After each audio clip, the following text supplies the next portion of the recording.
Hi everyone, we're proud to introduce our latest video in collaboration with Propel Your Learning. In this webinar for graduates, we're bringing you some really useful career advice from leading industry experts who have shared their own success stories with insights into how they started their careers and the steps they have taken to enable them to grow from graduates into top industry leaders. This is your opportunity to learn invaluable advice from people who were in your position not too long ago, with an emphasis on the importance of tech skills in today's graduate jobs market. Before we get started, if you're interested in upskilling and need something extra to add to your CV, Give a Grad a Go have an exclusive discount code for the Propel Elevate course. For just £79, you will gain hands-on experience in robotic process automation, also known as RPA, the fastest growing technology in the world, and you'll be trained on the leading global platform Automation Anywhere. Once you've completed the course, you will have built over 20 business-focused bots that will enable you to gain the competitive edge needed to help you in your job hunt. What exactly is RPA? RPA, AI, and automation is transforming the workplace. In short, RPA is a technology that uses software robots to mimic the actions of a human worker. It can automate repetitive tasks 24/7 with 100% accuracy to drastically increase the productivity of companies. If you're interested in finding out more about the course, please click the link in our video description. Now let's get started with the webinar. Welcome to this webinar. My name's Cameron Harris. I am really pleased that Propel and Give a Grad a Go have asked me to be part of this. I have a background as an educator and I have a lot of students who are facing a lot of uncertainty about what they're supposed to be doing in terms of a career path right now. I'm really pleased that Propel and Give a Grad a Go are looking for constructive and positive advice to give to graduates who maybe have had grad fairs cancelled or graduate opportunities have been taken away with very little warning in some cases. So we've been speaking to some really interesting heads of industry who have been talking about what a graduate can do to put themselves in the best position right now in this strange, uncertain world to get their career kick-started. So with nothing more from me, we're going to go straight into our first interview, which is with Mark Outram, who's the co-founder of Propel Consult, and he's going to explain what his thoughts were on setting this webinar up for everyone. Thanks. I'm really interested in your passion for this group of people, for graduates, for people who are looking to find their way in the industry. What made you want to put all of this together? I suppose, trying to keep it to a fairly short answer, there's multiple reasons. However, I think the main reason at the moment for me is literally you can't turn on the TV without hearing or seeing doom and gloom. Various publications are kind of writing their own scripts in terms of what's actually happening in the market. So I actually thought that it would be best placed with industry leaders to actually explain that it isn't all doom and gloom. There are things that you can be doing at the moment. Are you going to be able to turn around a job application through to interview, right through to fruition and actually starting a new role as quickly as you would have done before? Probably not, but there are a number of things that you should be working towards in order to be best prepared. We're going to jump straight in now to my conversation with Ian Hunt. Now, Ian was an IBM grad scheme alumni who went on to become an associate partner there and managed accounts such as Apple while he was there, and he's now Chief Customer Officer at Close Brothers, which is a merchant bank. Thanks for joining us. That's brilliant. The first part of this chat is going to be about sort of your career and your experiences on your career path, and then we're going to sort of push it towards any advice you have for graduates and people entering the job market in the current climate. Sure. So I'd like to just sort of start, if we can, just with your experience as a graduate. Now, you went to Monash University, which is obviously in Australia. What do you remember about graduating, and what were your initial thoughts in terms of the career path that you wanted to go on? Yes, I mean, I had a great time at university like most people. And so when I actually graduated, immediate emotions were obviously elation, excitement, relief. And whilst I enjoyed university, I had worked throughout. So I always felt better suited to the work environment rather than study.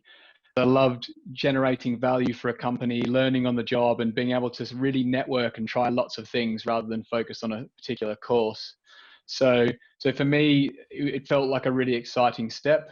It was, however, amidst the dot-com burst, and graduate roles had been slim pickings, so I was pleased to have secured one. But at the backdrop of that was that many companies were starting to renege on their offers to people. So in the back of my mind, I still had a little bit of caution. And really, the biggest elation was the day that I picked up my badge. On my career path, I could stand here and tell you that I had it totally planned out and knew exactly what I was going to do, but the reality is I didn't. I picked a university course in something that I thought would be interesting, and that would help me secure a good career. And my career was very much more, from a technical angle. But I knew also that I enjoyed, business strategy side, working and engaging with people. So, my first role was something that I saw that could give me the first step and give me that opportunity to try new things out. I was also keen to work abroad. I didn't know when. That wasn't my immediate and top priority, but I wanted to try and find an organization that would give me that opportunity. But ultimately, the first step was, where can I find a company that fit with my values and culture and give me that start?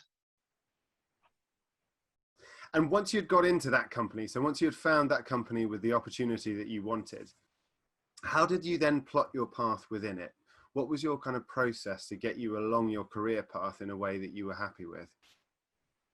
Yeah, so I mean, hopefully everyone here secures a graduate or other type of role soon. And it's a really exciting experience because you get this community of people that you're set up with, who are peers of yours, but you also have this opportunity to speak to so many other people in organizations with a range of experience.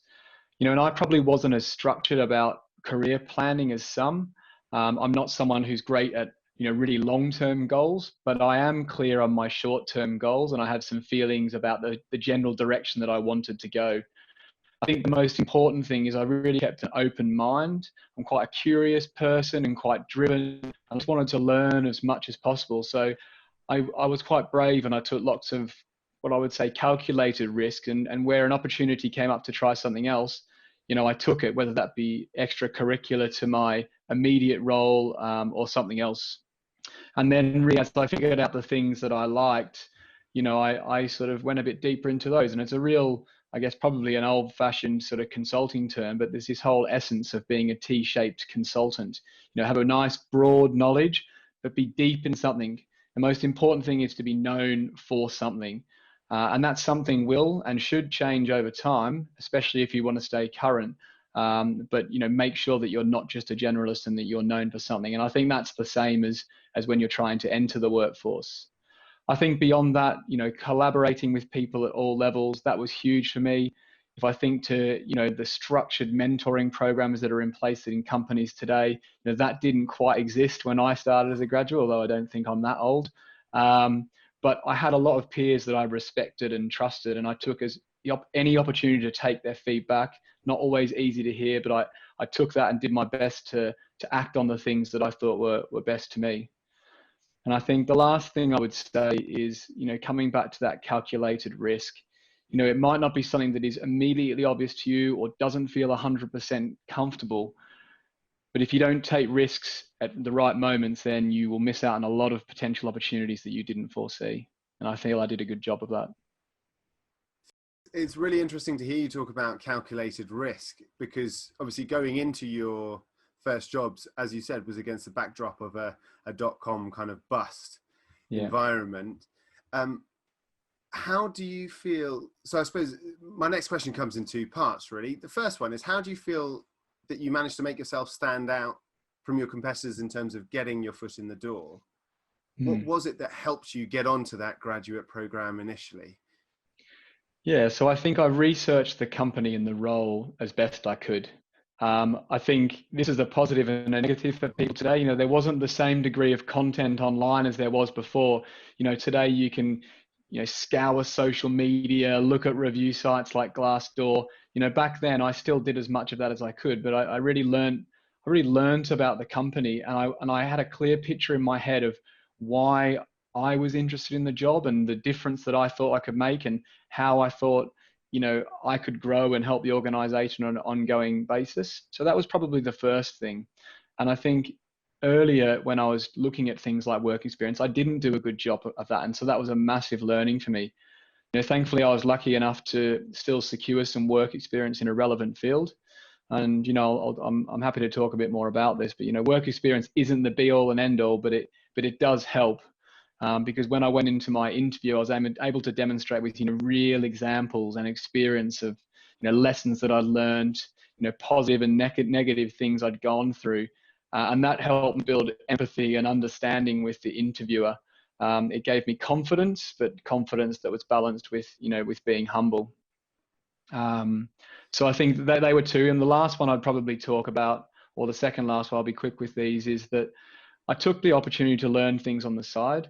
So, I love tech, but I also love business. So, hardware wasn't my thing, but I built my own PC from scratch and I did some small little programs. And it was just like little things that I could talk about in my interviews that showed that I had a bit about me, that I was curious, and, trigger a conversation.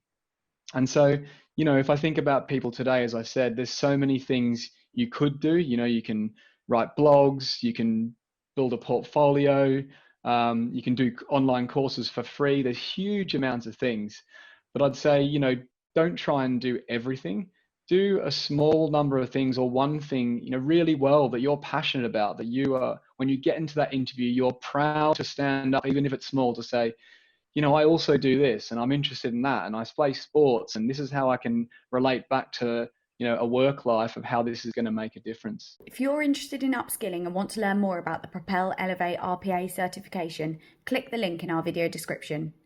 The course can be completed remotely at your own pace, usually taking between 3 to 5 days to give you the experience needed to make a difference.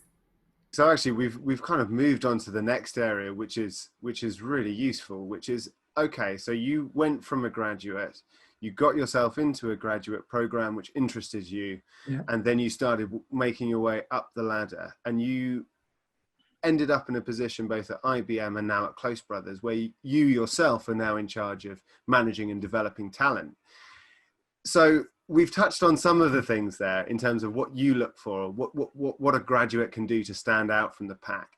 Are there any other things that you look for when you're hiring and recruiting graduates to work in your team? Yeah, I think, one of the things that maybe people forget is that there's more beyond the technical skill of the role. That's kind of the hygiene factor. If someone's applying for a role and, they want to be a data scientist or they want to work in risk, I expect that they at university or in something they've done before that they have those technical skills. And of course you have to test those. But really there's a core set of attributes and behaviors that I look for. And this applies to every role, whether you're introvert or extrovert. And these are things like intelligence, drive, desire or hunger to learn. Those things for me beat everything. Intelligence, drive, passion beats experience, because if you're a really experienced person with none of that, then the person that has those other attributes is going to be better than you in the near term anyway. So kind of those things alongside a really positive attitude balanced with a good amount of confidence and humility. The other part that I would go to then is cultural fit. People are your most important asset. And in my team, we spend a lot of time, trying to make sure people of all personality types and traits can work well together and we can draw out of those people. So when I look at a graduate or anyone that I'm hiring, I imagine myself and my team working with them, both in terms of, what they've got to offer, but actually enjoying working with us, because work is such an enormous part of your life that you have to enjoy that. You have to enjoy it. We talked about understanding the company before. If you can't understand the company and explain, why you actually want the job and why you want to work for our company, if you generically you want a job, that's not enough. You need to be able to say, I'm interested in this because of this, because I'm really passionate about that. And it's totally okay to not know everything. So have some questions. Don't be afraid to say you don't know about certain things, because if you knew it all, you'd already have the job and you'd be in my position. So, ask the questions and have a point of view. I want to just pick up on something that you mentioned. You mentioned pride and intelligence and drive. Oh, passion, sorry, intelligence and drive. Yeah. How do you assess that? Is it in the interview? Are you picking up the kind of that from your conversation with someone, or are there things that people can do to show you that they've got those things before they step into the room? I think there's definitely things, I mean, how graduate processes can be quite a tricky thing to enter into, isn't it? It's like a company with a big, into a web page sitting there whereby you put your CV into it, drops in, and you hope you get the job, or you go to a career fair and really, what's going to set you apart from someone else? You have to have a bit of personality about your CV, I think. Often they're a bit dry and dull. Doesn't mean that won't get you through, but, have a bit of personality. A lot of people I see today have, small portfolios or examples of work they've done. And again, that can often match to the sort of person that they are. I said before that I don't think people should go crazy and do millions of things, because sometimes that's just a bit overwhelming. But part of my team is a design team. When I see a really well thought out portfolio, even if it's quite short, that shows the sort of skill and desire and the attitude of that individual, that's the sort of thing that can happen before. Some people, are prolific social media bloggers, which has its own risks, of course, as well. Some people, talk a lot about, show you all the courses that they've done. So I think there's a lot of things, but then you need to be able to bring that to life if it's not a face-to-face piece. Then going into the interview, it's totally natural that people are going to be a bit nervous. So don't worry if you get off to a bit of a slow start, or a bit jittery to begin with, because you've got an hour or 45 minutes or whatever it is for a reason. So introduce yourself well, talk a bit about what makes you you and why you're interested in this role, and ask questions. Seem curious, be hungry. Interviews are all about building a relationship, and my best interviews with people is when I walk out and I go with a big smile on my face and I say to my team, I just met this lady called Simone, or this guy called Daniel. Really impressive, like, straight out of university, never had any work experience, but really understood what we were trying to get out of this role. So I was so impressed. And for me, they're the people that stick with me more than anything else. That's fantastic. There's some really good kind of practical things that people can do to boost their chances walking into the room. Now, the other question that I wanted to ask you is, I know you've done extra supplementary kind of courses and so on in the course of your working career. Do you recommend that? Do you recommend carrying on outside learning to kind of boost your CV and boost your profile through a career? Yeah, I really do. And actually, I probably let that in as I've got much more senior. I probably let that go a little bit. I think your earlier years, probably well plugged through the sorts of graduate programs people have. There's a lot of courses available, but as you climb the ladder and the intensity gets higher, there is a risk that you sort of step away from doing some of those courses. I recently picked up a course with Imperial College, and it didn't teach me everything new, but I learned some new things. It's so important to stay current, whether that be from a strategy side, trends on technology or customer behaviors.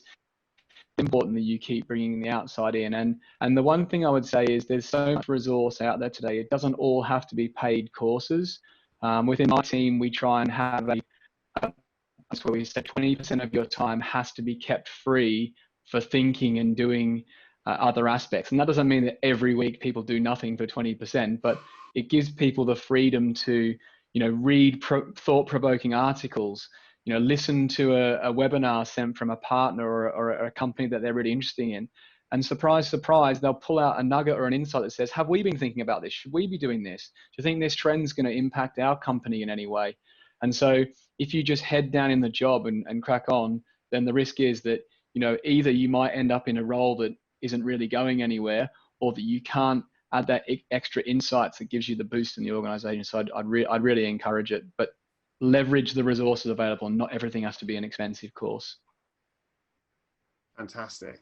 And so speaking of that, obviously some graduates out there have had places that have then been pulled away from them within the current kind of economic reaction to COVID, they might be sat there thinking, well, I had it and now it's gone. What do they do to kind of get back in the game? Would you be recommending that they sort of wait for things to shift, or are there things that they can do to skill up and to get their CV back onto people's tables? Definitely, doing nothing is not the right answer. You're better off going on a holiday, although holidays might be harder to do in this period. But life is all about experiences, and experiences you can draw on to demonstrate that you've learned and grown as an individual. So the reality is that even in these difficult times, we're all still looking for talented individuals who are driven to succeed. And yes, there will be fewer jobs in the shorter term, but there will still be lots of opportunity out there. And it might mean that you don't have to take that conventional path that you originally had in your head. So, even at my level, sometimes you have to take a step sideways to take a step up. And that's a positive experience, because it will teach you an angle and give you an experience that you wouldn't have had at that standard path anyway. So yes, I think picking up things like learning is great. Do an interesting project that you're passionate about, which I talked about earlier. Take a role maybe in a company that you wouldn't have originally considered.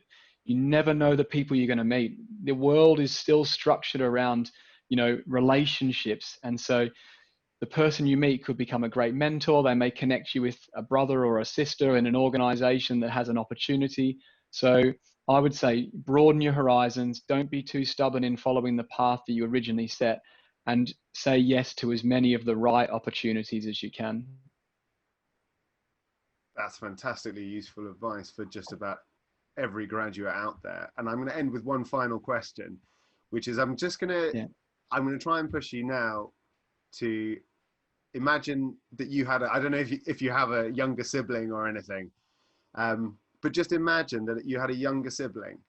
So, and you meet up and you've got to put your arm around them because they're a graduate, they've just had something yoinked out. What would be the quiet, kind of really personal words of advice that you'd give them? How would you help them in their situation?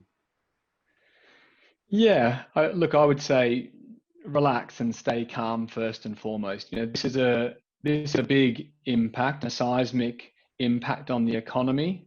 But these sorts of cycles have occurred before. I think back to 2008, and everyone said we'll never see anything like this ever again. I look back to the .com burst. People said the same thing then. It's going to be the end of a generation of lost graduates, etc. But it's rarely the case. So I would say exactly what I said before. Companies are always looking for smart, motivated talent. Be brave. Don't take no as a rejection, even if it feels like it. Put yourself out there and learn from anything you do, and take as much feedback as you can and network with as many people as you can. And I'd say stay current and do something. Doing nothing, it won't be good for your, mental health and, the sort of image and confidence that you portray when you walk into rooms. So, it doesn't matter what it is. If you can get some work experience, great. If you can work for some charity, doing some volunteering work. I had one of the people in my team said that one of the best things that prepared her for her interviews and starting work was the Duke of Edinburgh that she did. So, do something, gain experiences, give yourself something to talk about, so that when you get an interview, that person walks out the room and thinks, I really like that person. I think they do a great job. And so, I totally get these are really testing times, but I think, there's still some great opportunities out there.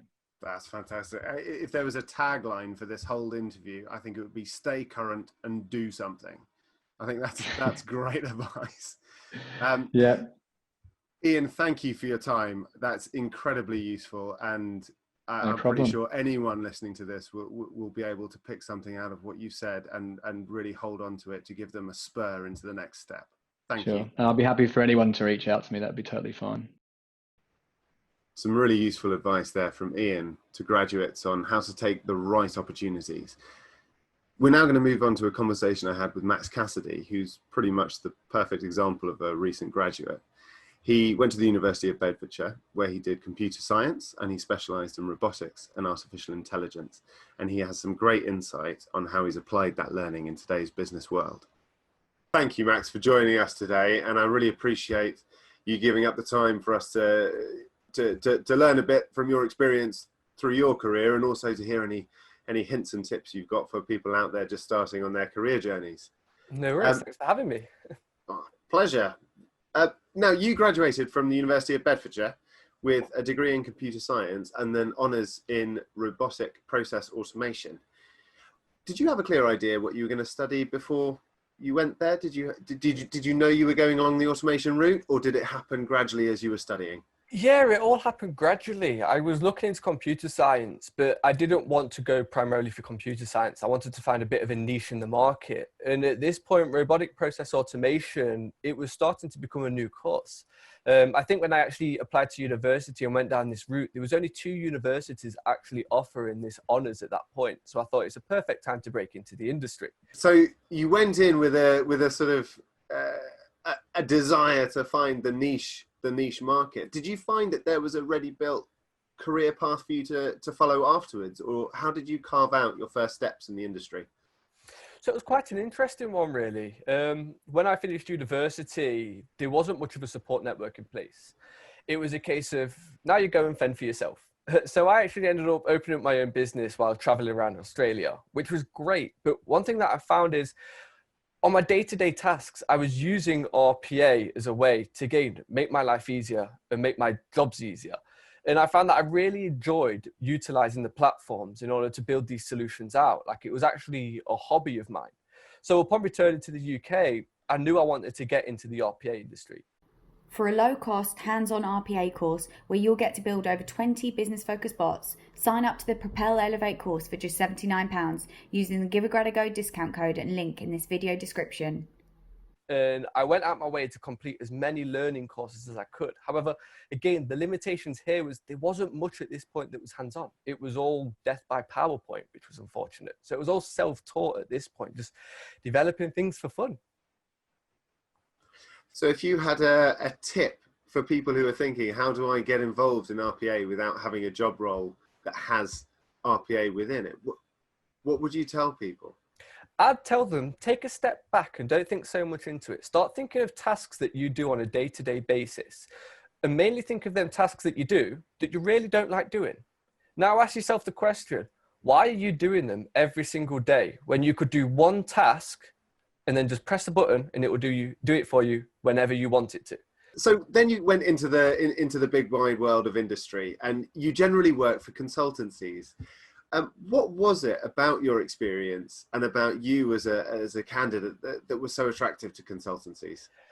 So I think due to me taking the time to learn about RPA without being told to, this was a great point about it. Everyone I spoke to could see that RPA just wasn't a job for me. It was actually a hobby. And with this in mind, I would enjoy going out my way to learn about the new technologies, but also automate my day-to-day tasks. I mean, like I said, I automated my generic online grocery shop. I automated car comparisons when I wanted to check for the cheapest car that was out there. I mean, I don't know if I should be saying this, but I even automated part of the research side of things for my dissertation going through to make my life easier and project the time forward for it. And it's all of these little factors that come into play that really helped me at the end result. What value? So you go in as a consultant into a wide array of businesses. What value are they seeing in you? Why do they want you involved in their operations? What do they get? To my opinion, it's the way of being able to see out of the box. You're not just linking yourself with one industry. You're not just saying, I'm focusing on within HR or I'm focusing in finance. You're looking at the broader spectrum here. And as well as this, you're not seeing it as a sense of, one of the terms that people use, and I don't like to say it much, is people like to see RPA as a way of replacing jobs. And that is not the case at all. It couldn't be further away from the truth. Because the way that automation actually goes is it allows people to actually have more of a decision and embrace a bigger skill set when it comes to it. And the bottom line of it is that's what it really goes down to, and that's what you see. So it's more of a sense of being able to streamline these processes for the organizations and put ideas in front of them that they wouldn't have thought of originally, just from looking at the day-to-day activities that they do and coming up with these ideas. Fantastic. So I think if I could sum up the message, then it seems to be, listen, you're going to go into a competitive workplace. There are going to be people fighting for roles, and there's going to be industries and corporations which are looking to streamline and become more efficient in the way that they operate. And to add value as a graduate to yourself, getting yourself well versed with anything that can streamline and drive efficiency savings is going to be a real positive in the post-COVID kind of marketplace. Definitely, definitely. And like I said earlier on, a large area of this is thinking outside the box. So if you take it off your own back to start automating or start working with streamlining processes of your day-to-day life, it shows that you're intuitive with it and you can start thinking outside the box at these different processes, because people that are hiring understand that if you're already thinking of ways to utilize your own time at home out of enjoyment, then what you're actually going to be able to achieve in the workplace is much, much greater, because you will have a solid team behind you, helping you and supporting you along the way. Okay, so I'm sat at home and I want to start just finding out how to build that first simple bot. I've never done any sort of robotic processing in the past. How do I go about finding out just the basic first steps, the first principles? Well, what I would definitely recommend is take a look at the platform that we're currently running, Propel Your Learning. Now, the reason why I recommend this is it's the only platform that really offers hands-on solutions to be able to get learning through. I guarantee if you go onto YouTube or any other of these areas, it is going to be a sense of death by PowerPoint. And that's never sat well with me. Even as a trainer, that was never the route that I went down. You learn from being hands-on and developing. Now, what we actually offer is we have guides straight from the intro all the way over to advanced, where we offer a way of literally, to a sense of, double click here, this will then run this function and this will do this. And that's for the beginner. Once you've gone through all of that, you'll learn the terminology and you'll learn the understanding of the actual platform itself. As you start then advancing through these courses to the more advanced areas, you'll realize that all we're actually giving you is a scenario. And at the end of it, you're building the full automation dependent on this scenario. One thing that I want to really add into this is the fact that there's hundreds of ways you can build automation, and all of them are correct. It depends on the developer behind it. And that's what we've really opened up. The only way you're going to really learn is by being hands-on. And if you want that hands-on training, then Propel Your Learning is where you're going to find it.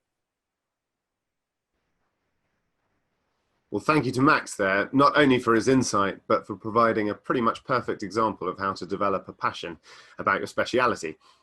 We're going to speak to Dominic Evans now. Now, Dominic has both founded and invested in a range of recruitment businesses in over 20 years of his time in the industry. He had some really useful things to say on how a graduate can help themselves to stand out from the pack, but also on what helped people find employment in the last financial crisis. I'm going to be sharing my experiences today on the impact of recruitment, really post the 2008 global financial crisis, and some of the potential similarities to what is happening today and might be happening moving forward. Fantastic. Thanks, Dominic, for joining us. This is it's a real chance to have a chat, both from your experiences setting up businesses, but also from your expertise within the recruitment world and so on. So it'll be great to get sort of both viewpoints. My pleasure. Now, $1 million question. To sort of start things off, how would you sum up the current economic recruitment situation? The majority of the work is around strategic hires that will allow businesses to pivot during this time, and not general sort of production level requirements. I think I'm not an economist, but I think, you know, looking at some of the projections produced by the OBR very recently, the ONS, a lot of the scenarios that they're predicting is sort of, they've got sort of best case, medium case and worst case, and it's sort of looking at sort of 2% reduction in the economy, 6% reduction in the economy, 10% reduction in the economy. All of those point to high levels of unemployment, and probably higher than what we experienced in 2008 in essence, and potentially affecting, you know, adversely affecting the under 24s as it did back in 2008. Hence why I think the government's looked at this kind of kickstart scheme to try and protect 16 to 24-year-olds. So I think that's obviously a vulnerable group, so to speak. Absolutely, and I think this whole sort of webinar is aimed at that age group of people who are kind of exiting education at whatever level they've gotten to, and are suddenly hitting the employment world and finding that it just seems like a very different place to the one it did 12 months ago. Yeah. How did you navigate your way through? How did you sort of deal with the problems and pressures that brought on new businesses? I'd been in recruitment for 10 years prior to setting up my first business. I was 30 when I set up the company. I'd also been able to gain quite a good grounding from sales, management, finance that had prepared me for sort of starting my own business. But it's a mantra of working hard and working smart. The 2008 financial crisis was affecting parts of the world in different ways. And so my first business was actually relocating engineering professionals from the UK and Middle East that had been affected pretty hard into Australasia, which hadn't been affected that hard. And then a few years later, as China started to suffer, then we turned the business's attention back to the UK. So it's finding a niche, spotting an opportunity, and exploiting that to the best of its potential, basically. Now, you've mentioned that these financial crises do have a tendency to affect younger and less experienced people more than people with more experience in the workplace. I suppose, first of all, I'd just like to get your thoughts. Why is that? Why does it disproportionately affect the young? Yeah, I think, again, using analysis back in 2008, and again, what might happen this time around is that employers generally chose to retain their more senior individuals at the cost or the expense of less experienced staff. I feel that the perception is that they've kind of done it, got the t-shirt, and therefore can adapt to more varied roles. I think sometimes the reality of that scenario is people actually that were maintained in employment ended up doing 1.5 people's jobs, and had to lump it because it was a tough situation. You were sort of gainfully employed. But, you know, back in post 2008, there was almost a quarter of under 24-year-olds were unemployed, whereas around 5% of the sort of 24 to 65-year-old bracket were unemployed. So a stark contrast. In places like Greece, Spain, Italy, it got up to 50% of under 25s. So it was a very difficult time. But I think the key, in answer to the question, is that people felt like those individuals had a bit more experience to deliver what they needed them to deliver, in essence. That makes total sense from a company perspective. And then we look at that sort of cohort of 16 to 24-year-olds who dealt with the fallout of that. What could they do to help themselves get into that really challenging workplace? How did you help them push themselves into those companies which previously had said, not so much right now, thanks? Yeah, it's at the time, really, it was a difficult period. People disappeared. So graduates I recruited within the engineering sector disappeared for a few years. Some never came back and went off into areas like retail and just changed careers completely. Others that stayed with it, the general advice was to get as much work experience as physically possible, and to really use their network to gain that work experience. So we had people either working for lower sums of money, or working for free just to gain that experience. And that was the valuable piece, is that if clients had a choice between a completely fresh graduate with no work experience or somebody with 2 to 3 years work experience, then there was always a preference towards that than that sort of fresh piece. So yeah, that was a difficulty. And we also, back then, we found a lot of employers chose to recruit from mainland Europe and took people for similar money, but with 4 or 5 years of experience. Again, coming into this is going to be probably a slightly different scenario, and therefore a positive for in essence British graduates that can find work. Now, you've mentioned something there that I found really interesting. You said that quite a few people seem to sort of pivot or go away from their chosen career path and pursue something entirely different. Yeah. Is that something that you see as quite a positive thing to do? Yeah, I think that I'm a firm believer that there's opportunity in everything, and it's a mindset, and therefore if you go into retail, or if you were an engineering graduate but you went into retail, then ultimately there's experience there. You don't hang on to the fact that I was supposed to be an engineer and dwell on that fact. You go into a Tesco's or whoever and look for the opportunities associated. How do you relate your engineering degree to opportunities within Tesco's? You know, historically using Tesco's, you've got somebody like Sir Terry Leahy, who joined Tesco's at 23 within their marketing department and went on to become CEO of the business, took them to the largest retailer in the UK and the third largest retailer in the world. So that might be an extreme example, but it just goes to show that you can go into anything with the right mindset and the right focus, that you can excel. I think that's a really positive message to take. So don't be too bound to your clear idea that you had 12 months ago of what your career would be like. You know, exactly. Be free to pivot and to pursue something else and see what comes. Yeah. Fantastic. Right. I'd like you to get your crystal ball out, if that's all right. And I'd like you to tell me, what do you see as the future for recruitment in the short term, so over the next 12 months, but also moving forwards over the next sort of 5 years? What sort of world are we entering here? The UK's had a productivity crisis for 10 years. And in essence, we are working harder and longer and producing less. So we're 30% behind the US, and we're 10 to 15% behind Germany. So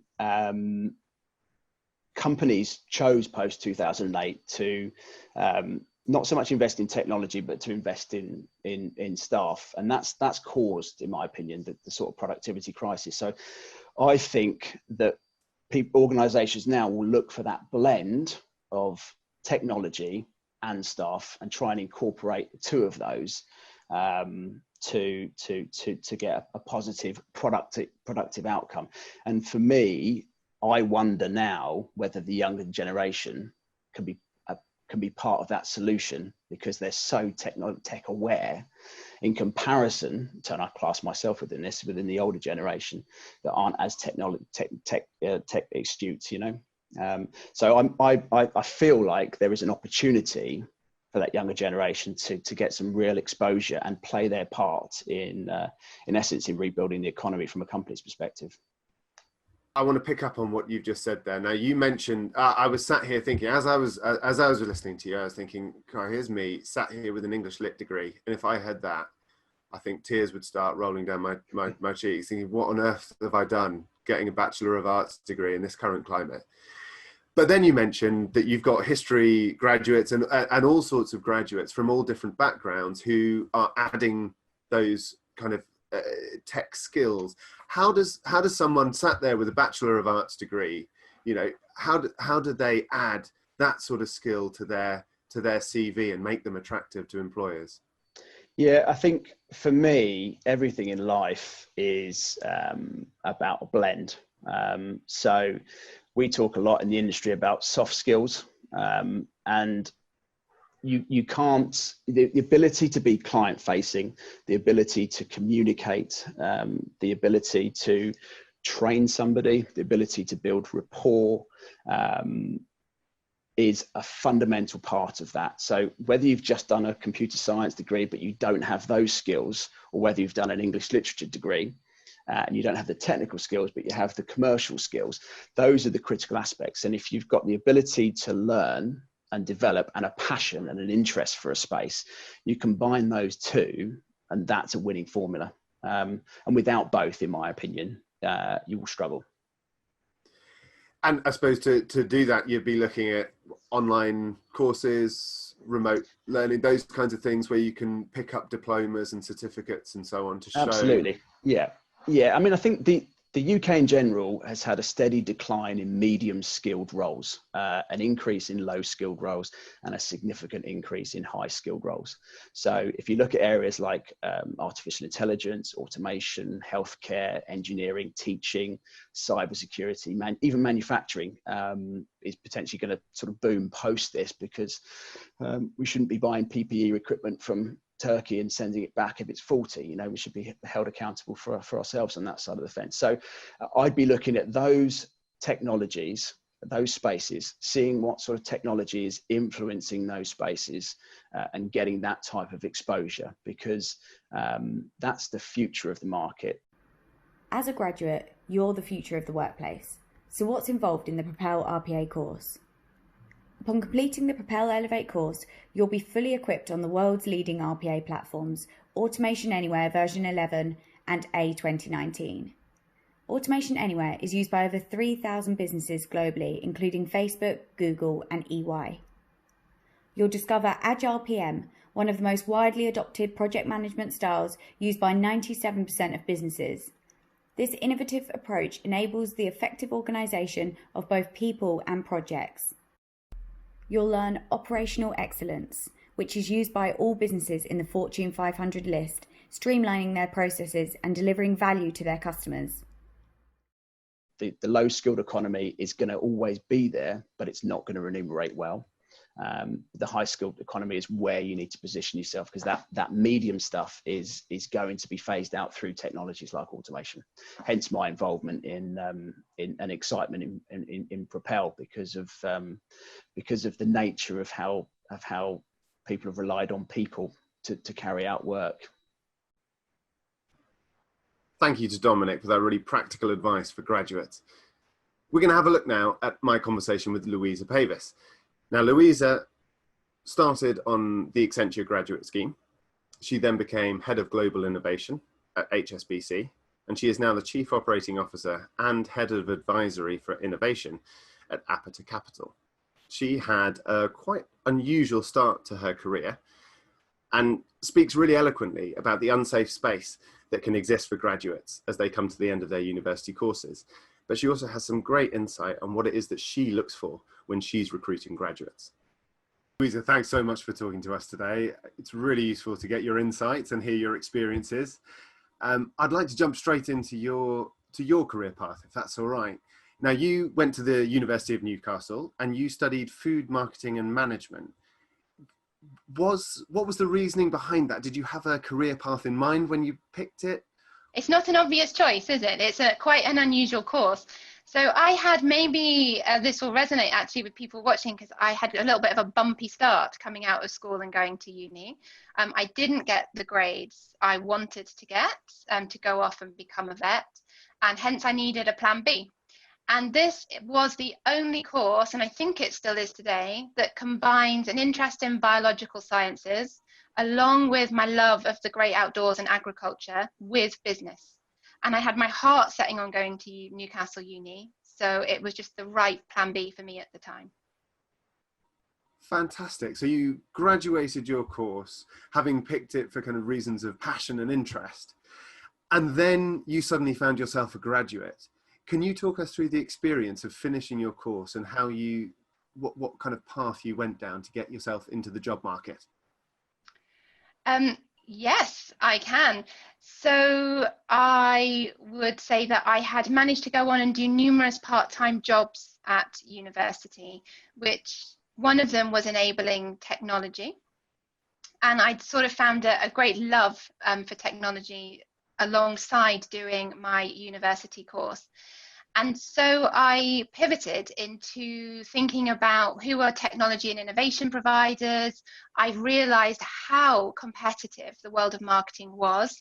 So I'd gone from looking at wanting to be a vet, which is one of the hardest things, I think, alongside becoming a doctor to do, to finding myself in marketing, going for roles to head up Marks and Spencer's or work in the marketing department of Mars, to realizing this is another really highly competitive environment and I need to do something maybe a little bit different. And so I pivoted again and was thinking about how about I find people or providers that work alongside and partner with the likes of Mars or Marks and Spencer's.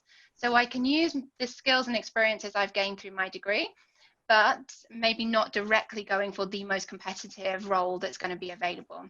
And I remember sitting in careers fairs with Mars in front of me on stage telling me, we will only take 5 in 10,000 people who apply for this job. And I was like, okay, I need to pivot again. How interesting. So you found your route into a very competitive marketplace by sort of taking a bit of a lateral turn and going a slightly more indirect route. And it wasn't straightforward. It wasn't straightforward. So I'd say that I had realised in year 2 at uni, so I'd started early, I'd realised in year 2 that there was a lot of people wanting to go for this competitive role. I'd applied a year early to the Accenture graduate scheme to test the waters, see if I could get an advanced place. I failed at the first hurdle, but it was such a learning opportunity. I'd made connections with the hiring team. I'd realised what my blockers might be in the future, should I want to reapply in my final year, which I did. And I was able to take a different approach because I'd got that learning. Fabulous. Now, you've mentioned your Accenture graduate program, which you then reapplied to. I'm really interested to hear about that sort of journey as well. Did you take it as a rejection the first time, or did you take it as a learning opportunity? Initially, huge rejection. And I think that's a lesson for me, that you gain maybe with maturity as you go through life a little bit more. You realize that you sort of have 2 choices when faced with what initially looks like a roadblock. You either just go into sort of a depression well and think, oh my gosh, my world is over, I've been rejected. Or you look at what learnings have happened and hence how you're going to use that as a ladder to climb up and out. And so I realized quite quickly that this means I now know what my blockers are likely to be, and I can change my approach. So although I'd been initially sifted out at first stage based on A-level grades, which I'd known all along was a little bit of a challenge, I knew now how to play smart. So I knew that going through another automated application route was probably not going to have any different outcome for me. So I made a paper-based application, which you were available to do. I made contact with an individual within Accenture who was a human who was going to review my application. I was able to attach a covering letter to explain that I knew that my application needed to have a bit of a different look with a human being. And I sent him a Fuse chocolate bar to eat while reading my application, because Fuse was an innovative chocolate bar, the most innovative chocolate bar of the time. And Accenture was also in the innovative space. So I made myself stand out in a different way and encourage a human being to take some time to review my skills, maybe with a slightly different lens. And then obviously it all went from there. I got an interview, which meant I could then have fair play against other people that were going for those roles.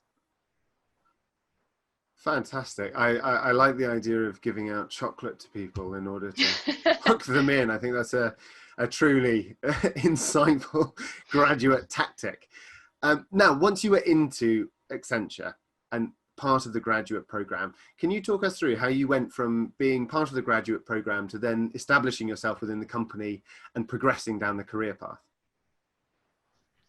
Yeah, I mean, once you're in a company like Accenture, and I joined a graduate scheme deliberately, I was part of a group of people. So we all then were able to draw on each other's experiences, and we had an immediate support network available again. So I think that I'd relied on the comfort of my support network at uni. There's then a period when you leave where there's this vast nothingness. And then I was fortunate enough to get on a graduate scheme and regain that ready-made support network for me.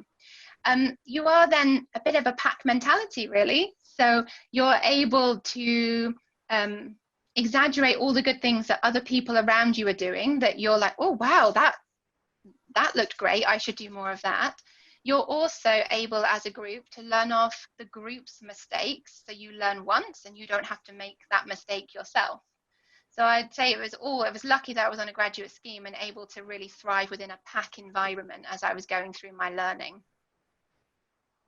Now, you said something there that really interested me. You said you went from having a support network at university to an abyss of nothingness, and then having a support network as part of your graduate program. How did you navigate the abyss, as it were? What I think many of our graduates will be struggling at the moment because perhaps their graduate programs have been pulled or slimmed down.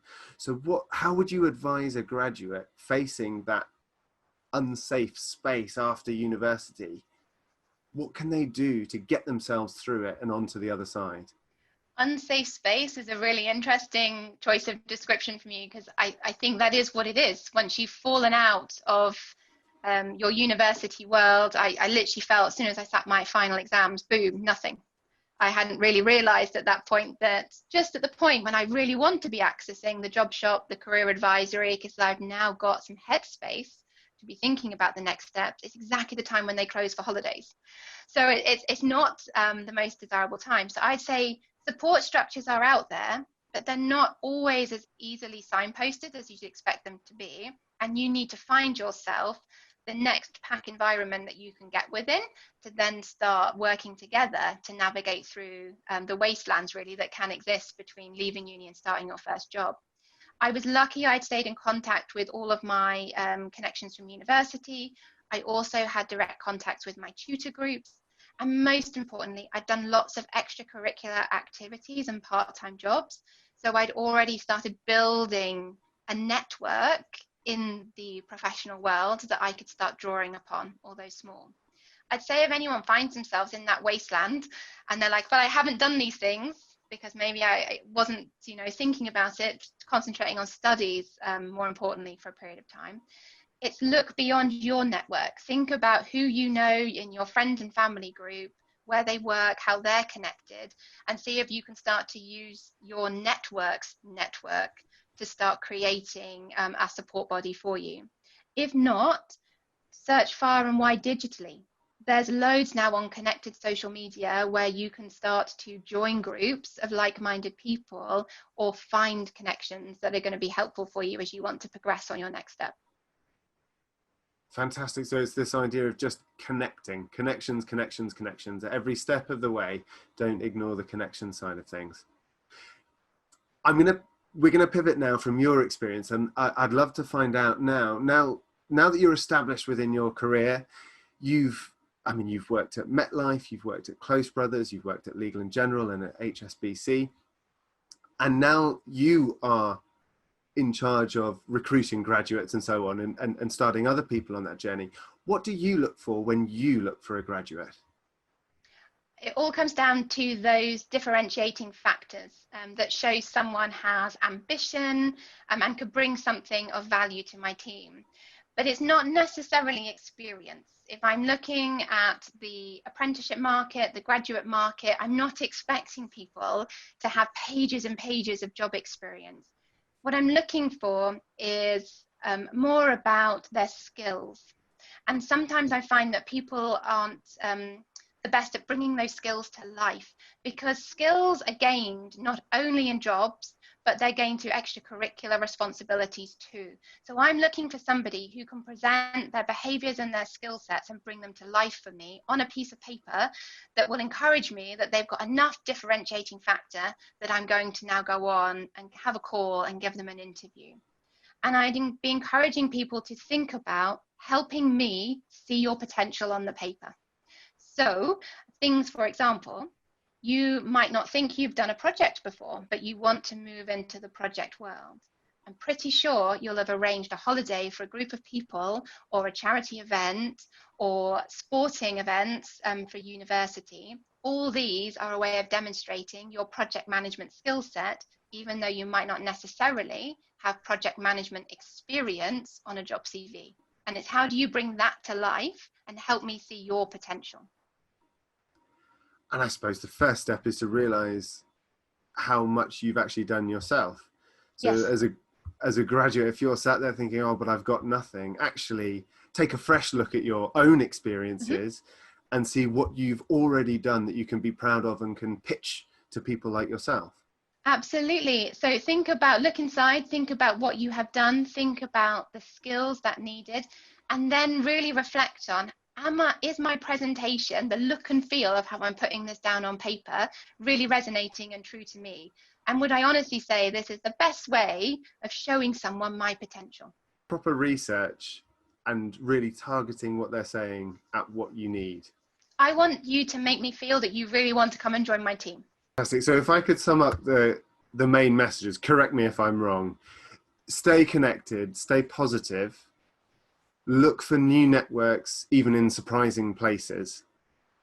And most of all, don't lose the human connections with the world around you.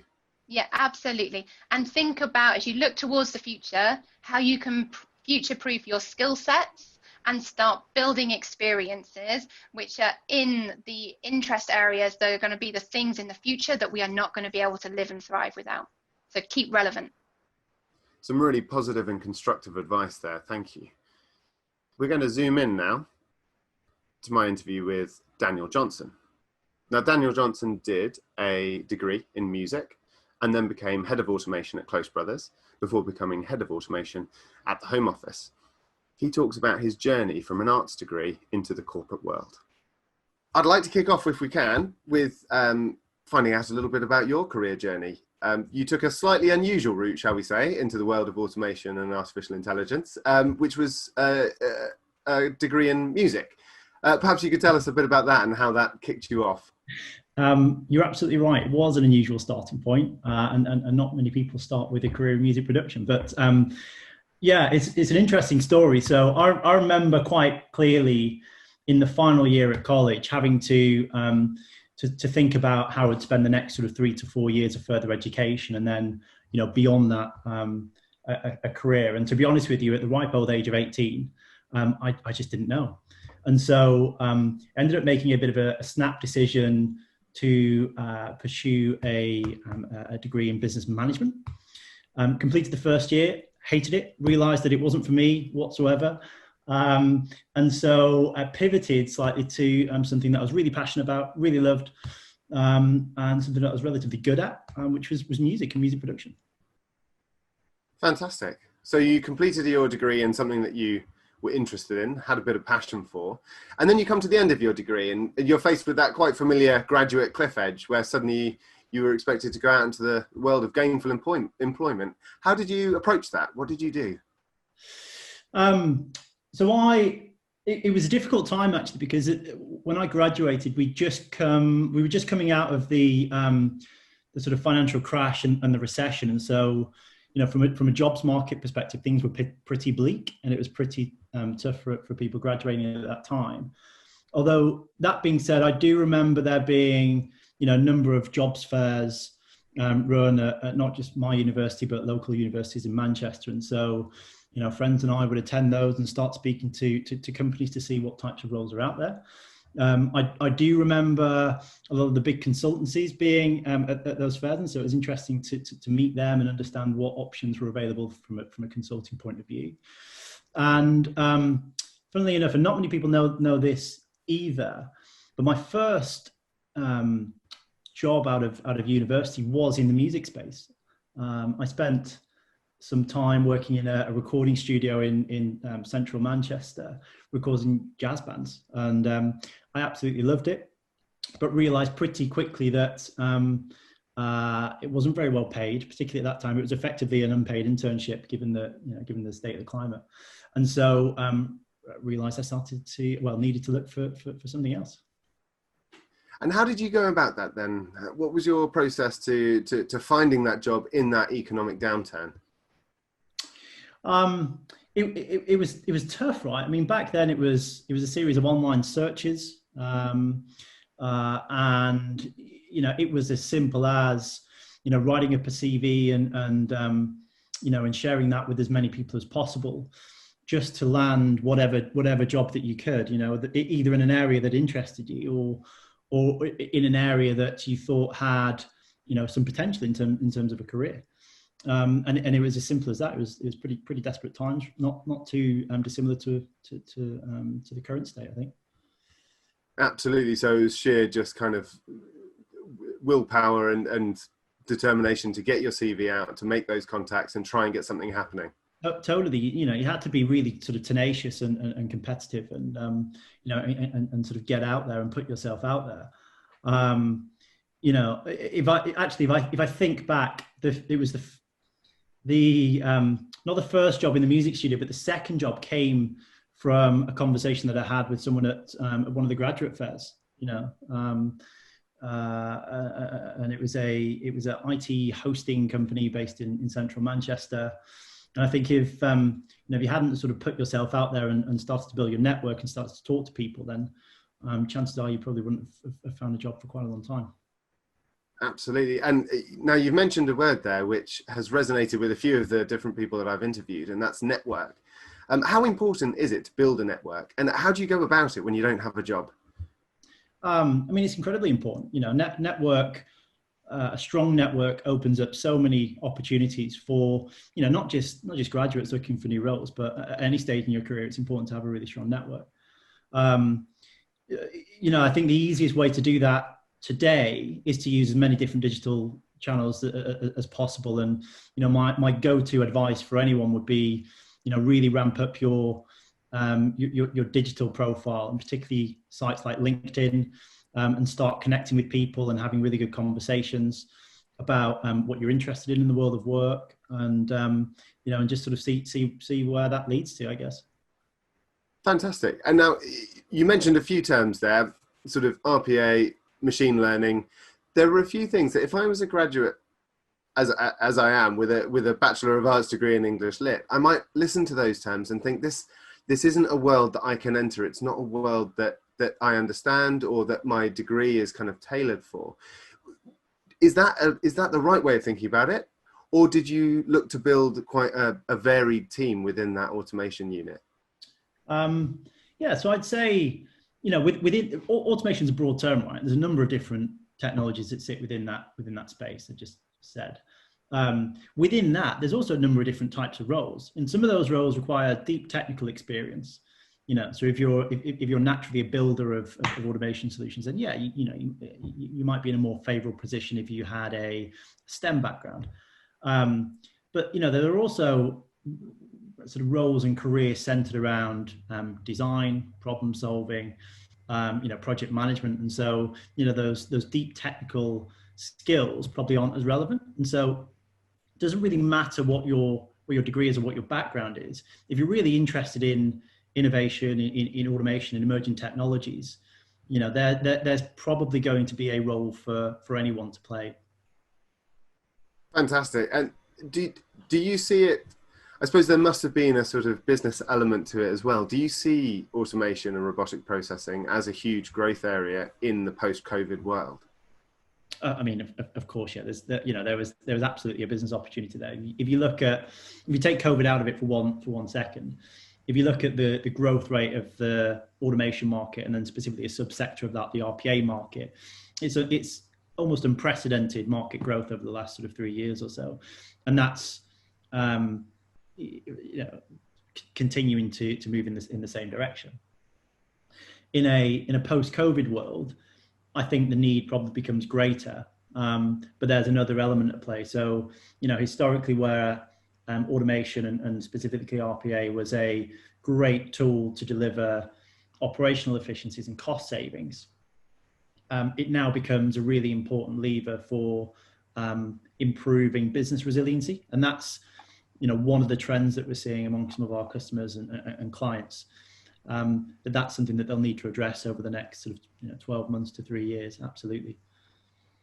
So very interesting times. And I suppose as people try and get into that space, obviously graduates will be applying for jobs. And this is what I would love to know from you is, we've heard about what makes a good candidate. I would like to flip it now. I'd like to know what makes a bad candidate. What are the big no-nos for you in terms of applications and presentation and interviews and so on? Yeah, it's an interesting question, quite unfair, I think. But candidates just don't seem that excited and enthused by the role that they're applying for. And so absolutely recommend anyone that's applying for a role at both the telephone interview stage and the face-to-face interview stage, just to show your enthusiasm and your eagerness, and your desire to be a part of that company. Absolutely. And that is all really good practical advice, and I think will be really useful. And I've got one final little follow-up question. It can get people down, the job hunt and facing what seems to be, obviously for many graduates, this will be the first financial crisis which they've worked through. And if you read the newspapers, goodness me, the predictions seem to be absolutely cataclysmic. The reality may turn out to be something slightly different, but certainly a lot of the information that's coming out is really negative. What would you say, having gone through your experience of going through the 08, 09 and 10 kind of financial crises, what advice would you give people about emotionally getting themselves through this time? It's a really tough time, right? I mean, all I can say is that, persevere, stay tenacious, and again, if you know that this is only temporary, right, and that things will change shortly, you'll know that the work that you start putting in now to build a network and connect with people and learn new skills will ultimately pay off.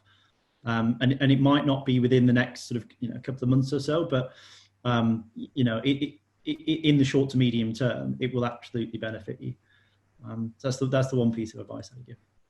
Some really interesting ideas there for those of us with arts degrees. We're going to jump in now to my chat with Jason Taylor. Now, Jason is the Senior Operation and Service Excellence Lead at Smith & Nephew, who are a leading global manufacturer of healthcare products. He had some really interesting insight on the importance of the customer experience in today's business environment.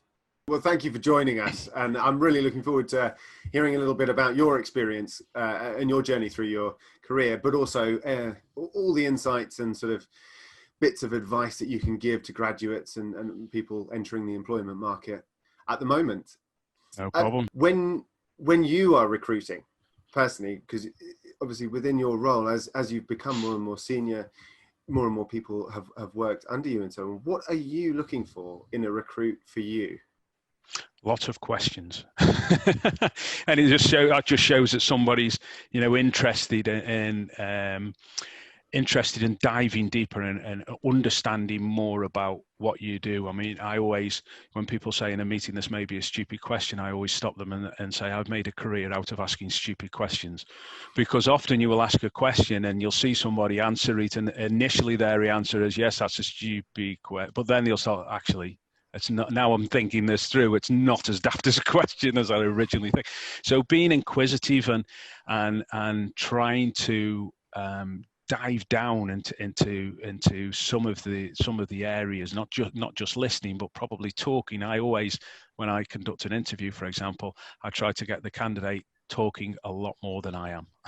Do you expect a recruitment candidate to have the answers, or are you more encouraged when they come armed with a whole bunch of questions? Yeah, I expect them to have questions. I think when people have questions, it then have answers, it then rings a little bit of an alarm bell for me to say, okay, this person thinks they know everything, and therefore they will be a bit more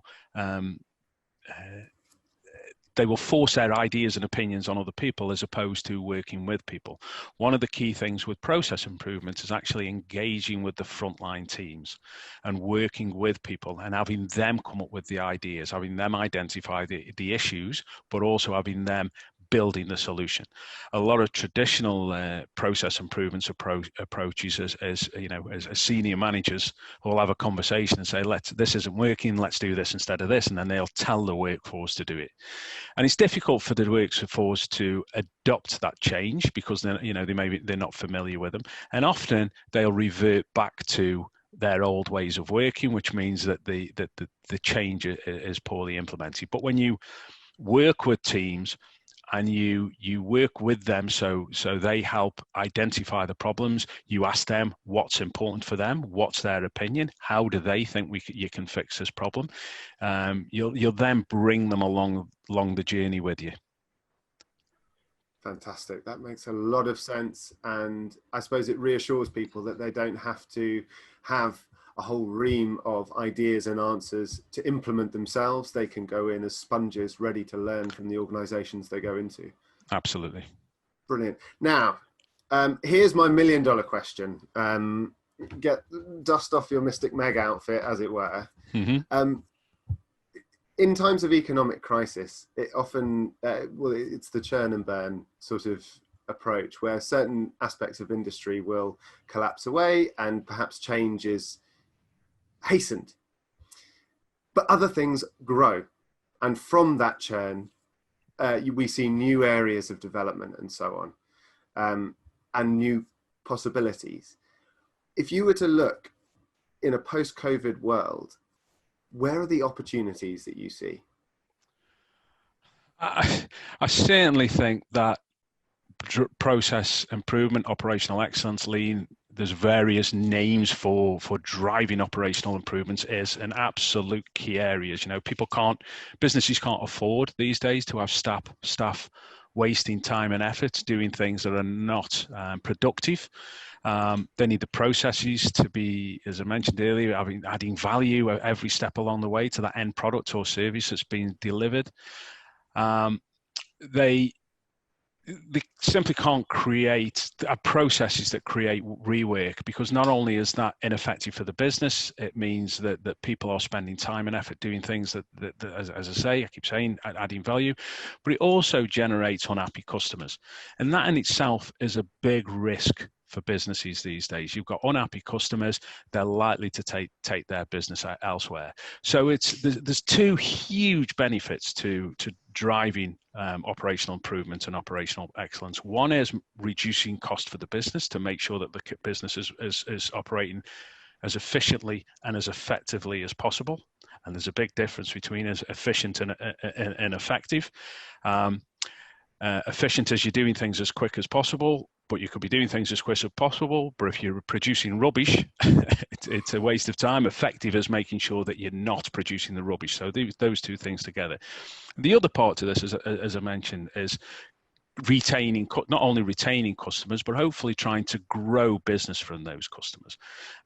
In customer satisfaction surveys, for example, one of the biggest drivers of customer loyalty is simplicity. So the easier you are for a customer to engage with, the more likely they are to remain a customers of yours. There may be other companies out there that do things cheaper, but if they are harder to deal with, the customer, time and effort for customers is just as important as time and effort for the business. So I think operational excellence and process improvement is a key area in these times.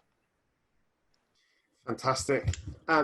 And now on a more personal note, I don't know if you do have a younger sibling at all, but just imagine that you've got a young 21, 22-year-old graduate sibling, and you can give them the careers advice, which has been incredibly useful in this interview. What would the quiet word in their ear be in order to get them through what is potentially a really tricky time post-university or post-course for them? I think I would say don't restrict yourself in what you are looking for. In my experience, when you go into a role, the role might not be exactly what you're looking for at that time. Don't get me wrong. It needs to be something that excites you, that you are interested in, but don't restrict yourself on what you are looking for. You could go, like I say, you could go into a role that isn't your number one choice, but you can evolve that role into what you want. You need a stepping stone into business, into a professional environment, and once you're in there, you can then start to progress. Now, when I say that, I don't mean you take something and the first thing you do once you've got that job is to look for something else. You've got to build on that job. You've got to work hard to make a name for yourself, to be successful in that role and build on it. But as I say, it's not just a matter of doing what Janine told you to do and how to do it. Question what they do. Show that you're able to show initiative. Show that you're not going to accept the status quo. Show that you want to identify improvements and drive forward, and that will open so many doors for you going forward. So if I can sum up, and do tell me if I'm wrong, by the way, your main message seems to be, listen, go in, find a job, find a position that you can understand and get to know, be curious about it, and then always look to add value. Don't sit on your laurels. Don't just accept that processes are static. Look for ways, once you're within an organization, to help improve that organization from start to finish of whatever their process is. Absolutely. And don't be afraid to ask daft questions. I always tell people that there's no such thing as a daft question. And like I say, if you're in a process, get to know the customers of your process. People always think of external customers, who that end product or that end service has been delivered to. But every process has suppliers and every process has customers. A vast majority of business processes, those customers are internal customers. Meet those customers, speak to them. Is what you're doing the right thing? Are they happy with the services that you are providing them? And I think that will go a long way into building your reputation within an organization as a team player. And that's what we all want these days. We want people to be team players. Some real insights there into the processes at the heart of global businesses today. Let's have a look now at my conversation with Carrie Cursis. Carrie is the founder of the country's leading graduate recruitment company, Give a Grad a Go. They've placed over 3,000 graduates into 800 companies, and he had some real insights into the graduate application and interview process. You actually graduated around the time of the dot-com bubble. Yeah. Bursting and so on. So you immediately went out of university into a tricky economic situation.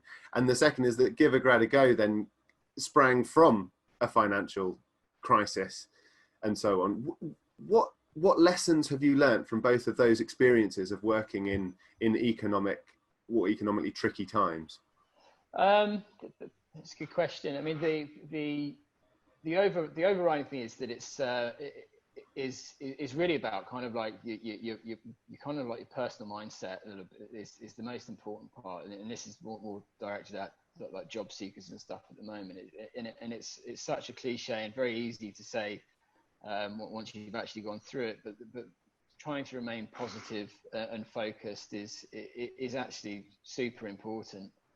But in terms of what we've learned is actually just that small companies can actually still do or small medium-sized companies can still actually do extremely well within downturns. And kind of focusing your effort and your energy from a job seeking point of view within the industries and the sectors that are actually going to do well through even like some of the more challenging times is actually super important. So it's not to get too disheartened just because you're reading lots about how the graduate schemes are being cut back, large companies are postponing their graduate intakes. There are still pockets of sectors and industries that will continue to do well through that. And that's been the same in the dot-com bubble when I came out of university, which is a very long time ago now, then when we started Give a Grad a Go, which is 08, 09, and similarly like today, not sure whether there's a coincidence, that's kind of seems to be on like a 9 to 10 year cycle each time, but yeah, it's that those bits ring true in each one of those experiences for me. I was having a look on the Give a Grad a Go website, and there's a scrolling feed on the bottom of the jobs and positions available. And I was quite interested in the variety there. There were some sales positions. There were also some business performance positions, and there was a lot of tech advisor and software development positions and so on that I was seeing going along the scrolling screen. What universal sort of qualities are people looking for when they're hiring graduates today? Yeah, I mean, at the moment, the kind of like the analytical thing going through quite a lot of that is definitely apparent, but that shouldn't put off necessarily, say, someone with more of like a humanities background coming out of university now to think that wouldn't be suitable to them. That they would probably be wrong on that, because there's a lot of transferable skills you can take with that, and some softer skills which are very kind of needed in some of the roles that we've actually got live. But when you're kind of like hiring within the grad market, there's no one really has a vast amount of background or experience that they can actually draw upon to to put themselves so far ahead of other people going into an interview.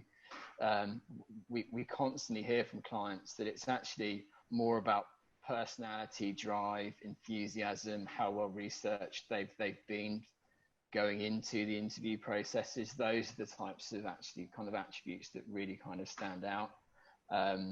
We will send quite a varied kind of candidate selection through to some clients, and the people that tend to get furthest through the process are the ones who have really kind of got themselves really enthusiastic about the position and about the business, and so therefore going through like an interview, kind of a video interview like this, you know, they can actually get across that enthusiasm really well, and that's an engaging conversation to have with someone on the other side. Particularly if you are talking to people from smaller businesses, you could well be speaking to like the directors or the owners of those businesses who have worked quite hard to build those businesses up. They want to see that kind of passion and enthusiasm going into or with the people that are going to be going into the business. So those really, really stand out.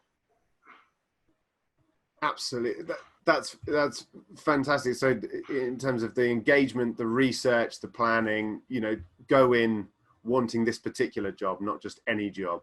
Yeah, no, it's super important. You know, whilst you know it's you should always do that, no matter what interview you're going in, no matter what scenario you're going into. The person who you're speaking to is the most important person you're going to be speaking to about your kind of application process.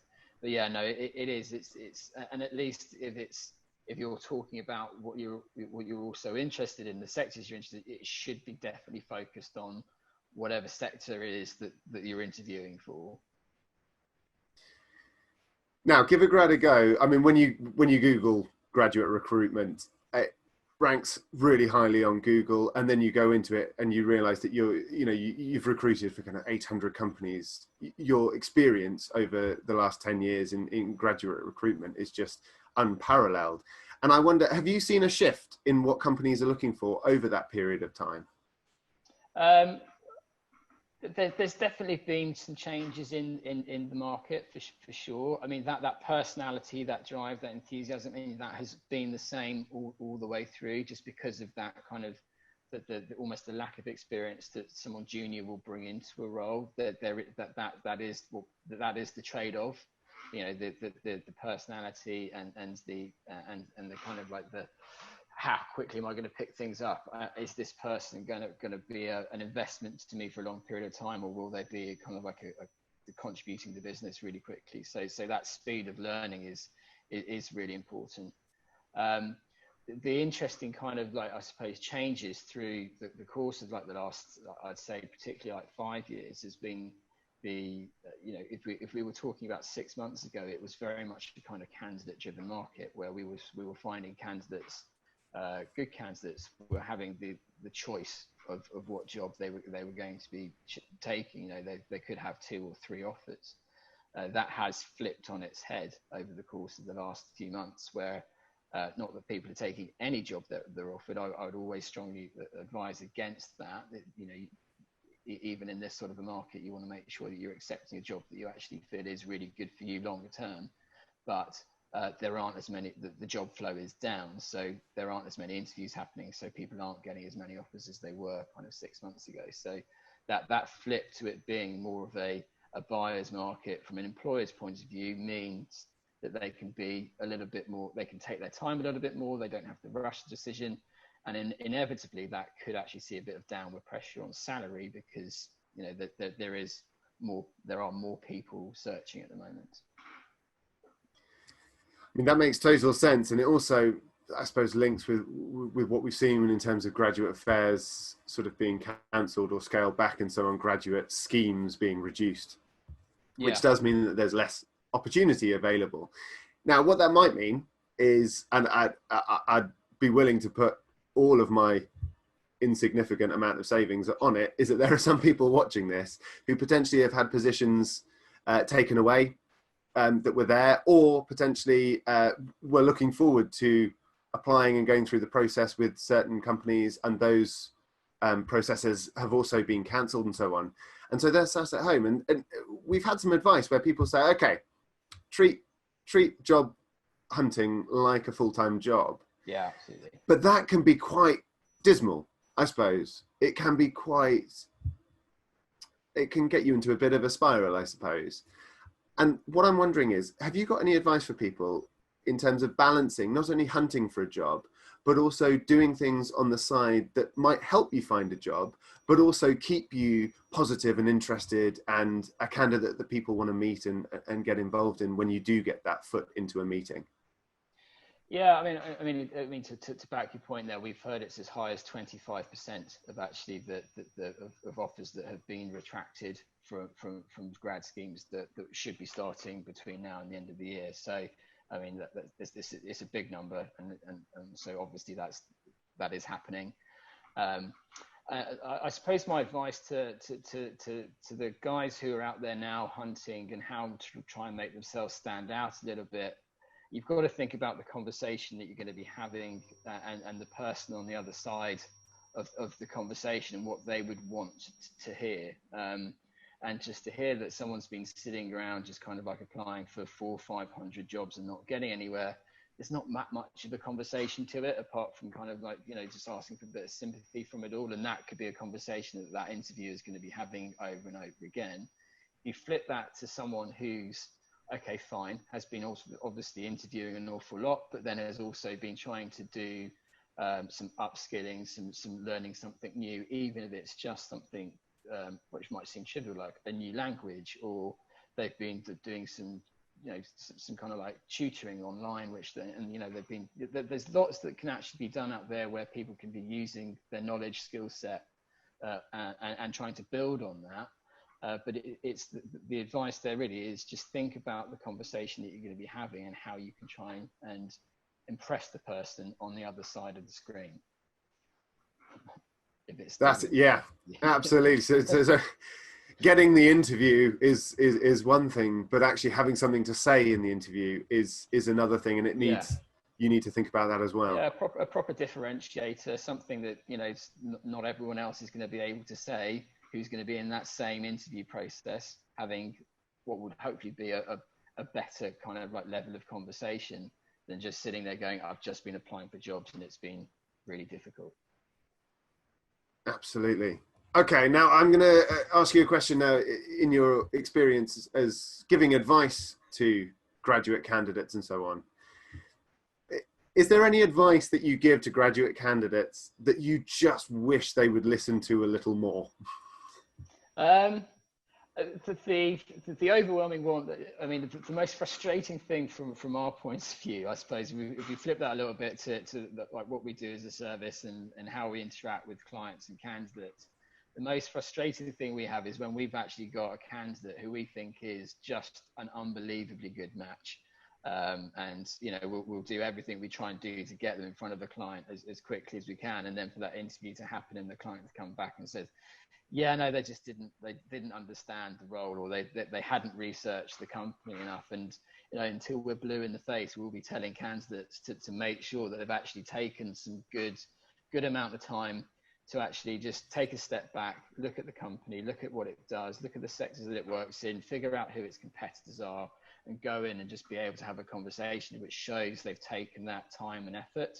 If you think about the amount of time that would actually take, it's not that much, and how much of an impact that can have on your future career. It's just time just so well spent, and people get that wrong. You know, if trying to go in just trading off kind of a degree subject and some really strong A levels, or something that's gone very well at university in terms of societies that have been involved in.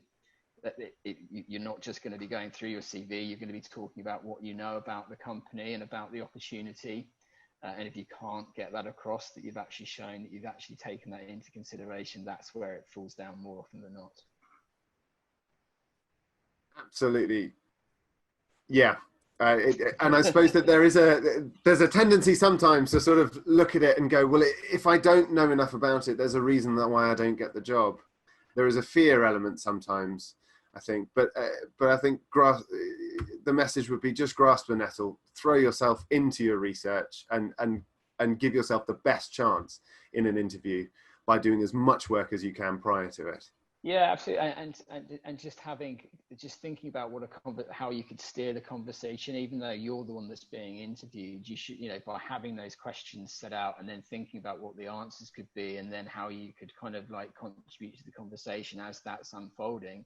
That I mean, it's you don't have, no one's expecting you to know everything about the business or anything like that, but you can actually kind of, anything you don't know, if you've got the questions prepared, you could then show that you've actually taken some interest in it still. And absolutely no one is expecting you to go into those interviews, or anybody reasonable wouldn't be expecting a grad to go into those interviews thinking that they know it all. And in actual fact, that could actually come off almost arrogantly as well. It's having just the showing that you've actually spent the time and put the effort in is really what people are looking for. Fantastic. And then I'm going to flip this. So that's the advice that you would give graduates going into positions and interviews for positions that you've sorted out for them. But you're also a recruiter. So I'm now going to ask you, as a recruiter, what do you look for? What makes you go, yes, I want to work with you, but less so with you? From a candidate point of view, I mean, as the owner of a business, when I go into a room and I meet someone, I like to see I just want to see a bit of personality. I'd like to see a smile and some eye contact. I know everyone gets told that an awful lot, but it's a little bit disheartening when I go into a room and someone wants to shake my hand and just look around at the floor, and then when you're talking to them, they can't look you in the eye and stuff. And that for me is, because I mean, a lot about recruitment is a lot about being a people person, about being able to kind of control situations by being able to chat through stuff. And there are some sales elements to that, and you need to have kind of that kind of natural inquisitive kind of nature to yourself to ask questions, to push back a little bit, but then to obviously then know that you've actually got to sell yourself as well. So it's a tricky interview, actually, like interviewing for people like grads to go into to recruitment, but more hands down for me is just the personality, how someone holds themselves, and then showing that they've actually understood exactly what it is that the role would entails. Those are the key parts for me. Well, we have come to the end of this webinar. I have to say, I have found this whole process fascinating. And if I had based my view of the employment situation on the newspaper headlines, I think I'd feel quite glum. But having spoken to these incredibly positive and constructive people, I feel real hope that graduates out there are going to have opportunities to specialize and to succeed, no matter what their background and no matter what their degree. I really hope that you can take some positive insights from all of our contributors, and all I can say is a massive thank you to them for everything that they've said, and a massive thank you to you for putting up with me. So good luck, and go and grab some success, because you do deserve it.